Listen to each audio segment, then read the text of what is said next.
The movie starts with a young girl named Wendy, who is scared and hiding inside her school while listening to music on her Walkman. Meanwhile, the school is in chaos, with both students and teachers running away in fear, and some of them are hurt. Even the school walls have been damaged by something. The police and ambulances arrive, and among them is a psychiatrist named Dr. Stern. She searches the entire school and eventually finds Wendy hiding in a closet. Dr. Stern quickly comforts Wendy and reassures her that everything will be all right. Not long after, Wendy has grown into a beautiful adult woman who regularly takes blue pills. She is married to Lars, and they have a son named Carl. Like any other day, the family prepares for their day ahead. However, during breakfast, Wendy reminds Lars that they received a final warning letter about their house being seized due to unpaid taxes. To address this issue, Wendy plans to inquire about a promotion at her job so they can have extra money to pay the house taxes. Afterward, Wendy gets ready to head to work. She works as a cook and waitress at a gas station restaurant, while Lars works as a security guard. Lars will leave for work while taking Carl to school, and they say their goodbyes to Wendy. Upon reaching the restaurant, Wendy worked diligently as usual. After closing time, she asked her boss, Angela, for a promotion because she had been working there for 3 years and needed the extra money. Unfortunately, Angela declined Wendy's request, pointing out that Wendy hadn't been working at her best and hadn't been friendly to customers. Before leaving, Wendy took out the trash, and outside the restaurant, she encountered a homeless man named Marek, who asked for leftover chicken. Angela appeared and drove Marek away, warning Wendy not to feed the homeless, fearing more might come. Despite Angela's warning, Wendy, feeling compassionate, decided to give Marek some leftover chicken. However, Marek told her that she was one of them. As Wendy walked home while listening to music, Marek approached her and introduced himself. He asked Wendy how long she had been taking the blue pills and urged her to stop so she could discover her true self and her superpowers. Wendy found this strange and thought Marek was crazy.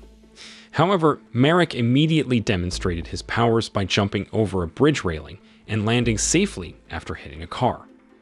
Panicked by what she had seen, Wendy reported to the police that a person had just attempted the unthinkable. When she arrived home, she was still thinking about the strange events, and Lars comforted her.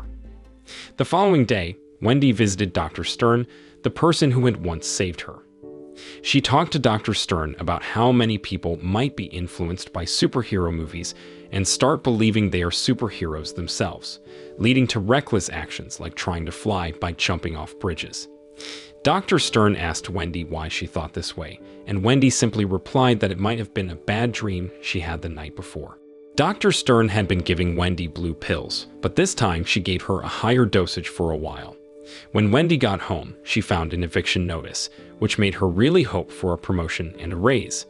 While at work, Wendy was throwing out trash when Marek returned, looking surprisingly healthy. Marek confessed that he had the power to heal quickly, essentially making him immortal. However, Angela once again drove him away. Marek gave Wendy a brochure and asked her to follow the mermaid-like figure in the pictures. After finishing work, Wendy picked up her son Carl from school, where some mischievous kids had taken Carl's shoes.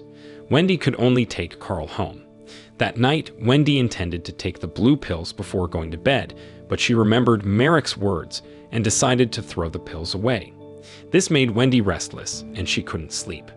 Even while working, Wendy felt anxious and dropped a lot of meat. However, something strange began to happen as Wendy found she could easily bend an iron tray. Upon hearing a loud noise, Angela quickly looked for Wendy, who had secretly hidden the dented tray in the storage room.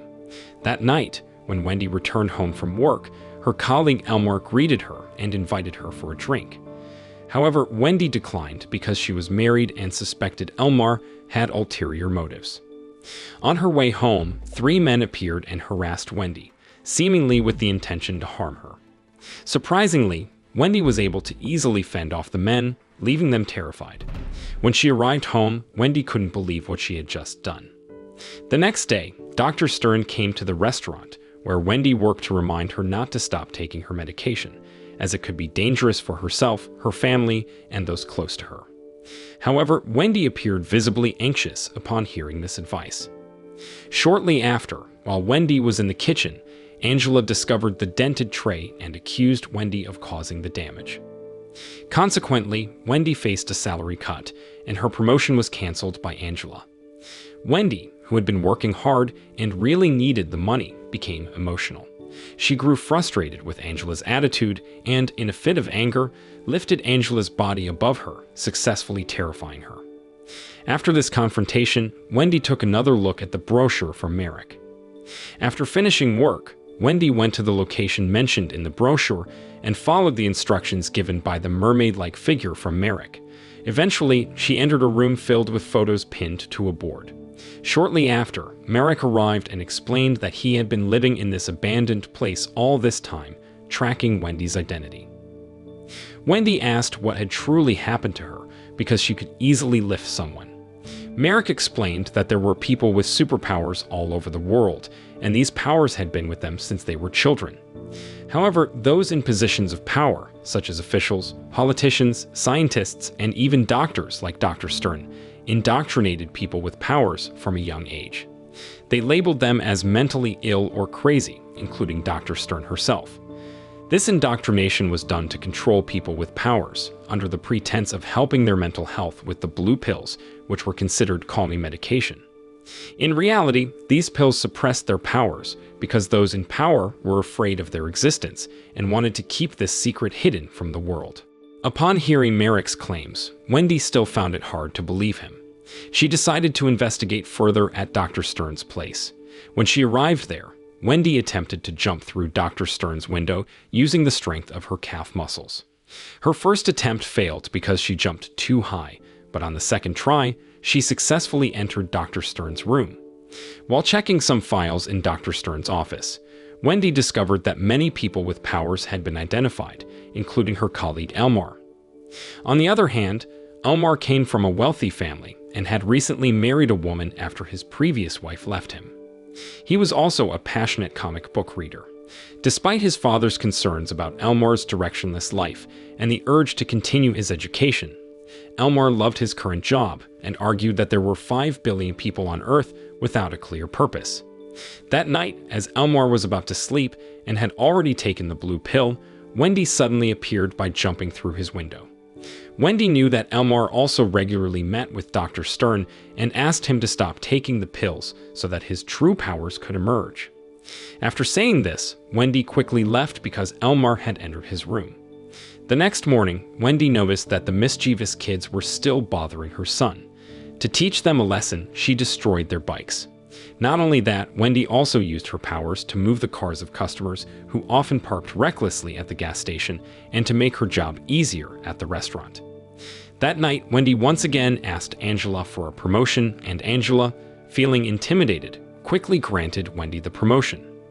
As Wendy was about to leave, Elmar approached her with great excitement because his powers had finally manifested. Elmar could generate electricity from his body. To celebrate their newfound abilities, Wendy and Elmar decided to take a break.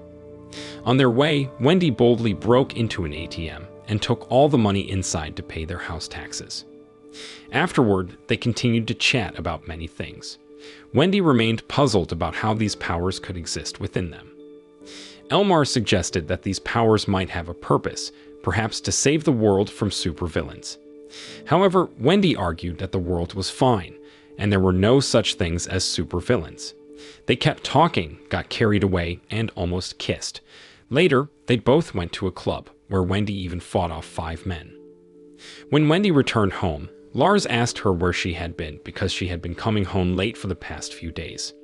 Wendy made up an excuse about working overtime and gave Lars a bag of money to pay off their house.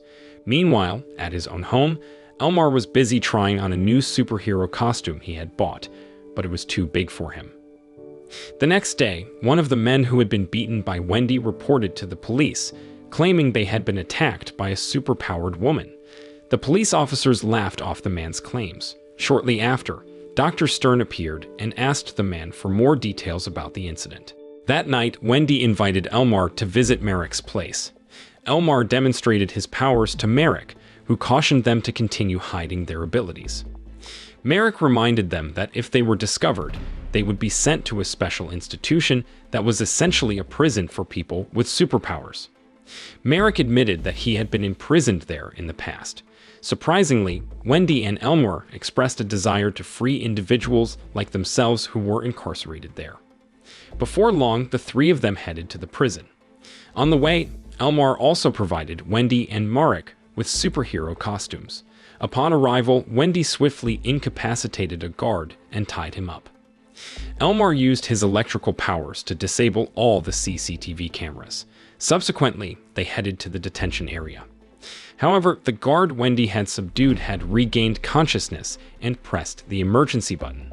Soon, other guards arrived and surrounded the trio. In his arrogance, Elmore attacked the guards with his powers. Realizing that the situation was still unsafe, the three of them eventually fled. Wendy and Merrick were angry with Elmore for recklessly using his powers, which had resulted in the deaths of the guards.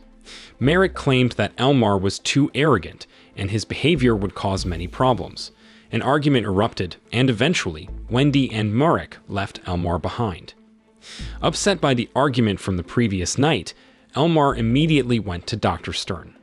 He pretended to still be taking the blue pills regularly and told Dr. Stern about a homeless man who had approached him. The homeless man he referred to was none other than Merrick. Elmore spoke about the superpower that Merrick had mentioned but claimed not to understand the meaning behind Merrick's words. Furthermore, Elmore deliberately revealed Merrick's hiding location to Dr. Stern. Elmore lied to ensure that Dr. Stern and her team would capture Merrick promptly. Not long after, Elmore suddenly approached Wendy and started a conversation. He told her that Merrick had been captured by Dr. Stern, and he couldn't understand how Dr. Stern had found Merrick's hiding spot. Then, Elmore showed Wendy a comic book cover featuring superhero figures that resembled both of them, living as a family with a child. Elmore confessed his love, believing that they could live together without anyone stopping them. However, Wendy immediately rejected his advances and sent him away, emphasizing her love for Lars, especially after Elmore's arrogance and misuse of his superpowers. After Elmore left, a jealous Lars asked about Elmore and what had been happening, as Wendy had been coming home late recently. Wendy reluctantly revealed that she had superpowers. However, Lars considered her delusional, mentioning that Dr. Stern had called him a few days ago, asking him to report if Wendy started talking about irrational things because she suspected Wendy wasn't taking her medication regularly. Hearing this, Wendy explained that the medication wasn't a tranquilizer or stress reliever, but a way to suppress her inherent powers. Lars became more convinced that Wendy was losing her sanity and planned to call Dr. Stern immediately. Reluctantly, Wendy pushed her husband aside. On the other hand, Elmore faced rejection from his father, Wendy, and a world that refused to acknowledge his existence. This rejection brought out the evil side within Elmore, and he began harming people on the street, even causing his father to faint. Wendy witnessed this incident as she arrived at Elmore's house. However, Elmore persisted in claiming that he was different from the billions of people on Earth, believing himself to be the next stage of human evolution. Wendy urged him to stop, but Elmore took offense and used his electrical powers to shock her until she lost consciousness. Upon waking up, Wendy found herself in a treatment room at a mental institution, bound and receiving an intravenous infusion of the blue pills meant to suppress her powers. Dr. Stern appeared and explained that she had been trying to protect Wendy and those around her by using the blue pills. Wendy initially resisted, as she had grown weary of Dr. Stern's lies that had persisted since her childhood. Dr. Stern reminded her of the incident at school in the past, where Wendy had displayed brutality and a lack of control. In that incident, the school principal had scolded Wendy for her refusal to follow her teacher's instructions and her reluctance to study properly. When the school principal confiscated Wendy's headset and music player, she had become furious and unintentionally injured him while also destroying his office. Returning to the present, Wendy's anger gradually subsided and she began to see some truth in Dr. Stern's words. She realized that suppressing her powers might be necessary for her own well-being and for the safety of those around her. With this newfound understanding, Wendy was now willing to cooperate with all the treatment procedures at the mental institution. The following day, Dr. Stern paid a visit to Lars at their home, explaining that Wendy had experienced a relapse of her mental disorder due to not taking her medication. Dr. Stern elaborated that Wendy would need intensive treatment and also asked Lars to bring their son, Carl, to her practice. She justified it by mentioning the potential hereditary nature of mental disorders, although her true intention was to check whether Carl also possessed powers. Meanwhile, Wendy remained in her confinement room, where nurses continued to administer the blue pills regularly. During her free time, she observed many individuals with powers in the facility, busily drawing and appearing disoriented. Among them was Merrick, who seemed to have lost recognition of Wendy due to the excessive blue pills. As time passed, Wendy continued to undergo her treatment with the same routine. However, one night, Elmore visited Wendy's room and presented her a vintage music player similar to the one Wendy used to own. Elmore made a promise to set Wendy free if she agreed to live with him and join his mission to change the world. After delivering his message, Elmore left before the guards could arrive. Meanwhile, Carl had already been diagnosed with powers and was regularly taking the blue pills as instructed by Dr. Stern. One day, as Carl was about to take his pills, the lights in their house suddenly went out, and it was all the work of Elmore.